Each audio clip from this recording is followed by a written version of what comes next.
वजूद में से आएगा। क्योंकि अल्लाह रब्बुल इज़्ज़त ने कुरान करीम में फरमाया है, नहनु अक़रबु मिन हब्लिल वरीद, मैं तेरी शाह से भी ज़्यादा करीब हूँ।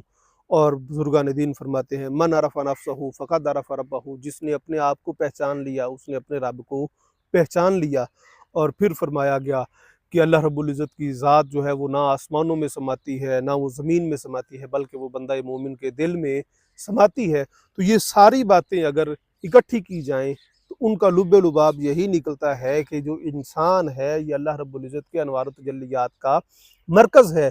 और इंसान को जब भी सुकून आया है, जब भी बुलंदी नसीब हुई है, जब भी फ़र्हत मिली है, वो इसको इसके वजूद से मिली है, इसके अंदर से मिली है, बाहर से इसको सुकून मुयस्सर नहीं आया।